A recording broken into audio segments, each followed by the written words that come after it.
की यापूर्वी ज्या इस्मांवर गुन्हे दाखल झाले होते अशा काही इस्मांची आपण यादी तयार केलेली आहे आणि जवळपास आपल्याकडे 470 असे इसम भेटलेले आहेत की ज्यांच्यावर मागील काळात 2 पेक्षा जास्त गुन्हे दाखल झाले होते. त्या सर्व व्यक्तींवर आपण प्रिव्हेंटिव्ह ॲक्शन्स केलेले आहेत.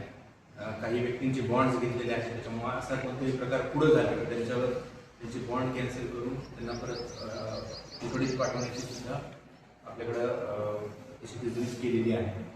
बाकी निवडणुकीच्या अनुषंगाने माझं सर्वांना आव्हान आहे की ज्या काही आपल्या आयोगाकडून सूचना येतात त्याचं पालन सर्वांनी करावं आणि कोणत्याही आमिषाला कोणत्याही प्रलोभनाला बळी न पडता आपण चांगल्या पद्धतीनं निवडणूक प्रक्रिया पाडण्यासाठी प्रयत्न करत आहोत. जे अवैध धंदे आहेत त्याच्यावर कारवाईसाठी पण आपण पथक नेमलेलं आहे. ते पण वेळोवेळी त्याच्यावर कारवाई करून त्याच्यात जे काही मुद्देमाल जपतो ज्या काही केसेस होतात ते पण मॉनिटर केलं जाईल डेली बेसिसवर.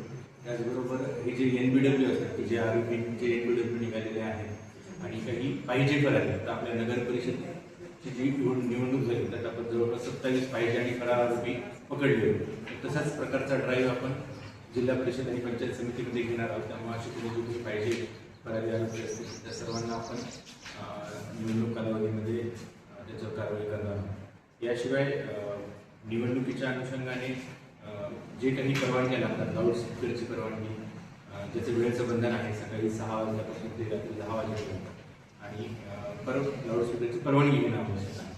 आणि इतर कोणतीही सभा किंवा रॅली किंवा कोणतेही असेल त्याच्याबद्दल ज्या काही आवश्यक परवानग्या आहेत त्या सर्व परवानग्या त्यांनी घेणं आवश्यक आहे आणि या सर्व परवानग्या त्यांनी घेऊन कार्यक्रम करावे माझी विनंती आहे. पुन्हा एकदा आपल्याला विनंती आहे की आपल्या माध्यमातून आपल्याला आमच्यापेक्षा बऱ्याच गोष्टी आमच्या अधिक कळतात. तशा काही गोष्टी आपल्याला आपल्या कळायला त्या आमच्यापर्यंत पोहोचवल्या जेणेकरून त्याच्यावर आपल्याला काही कारवाई करता येईल. धन्यवाद.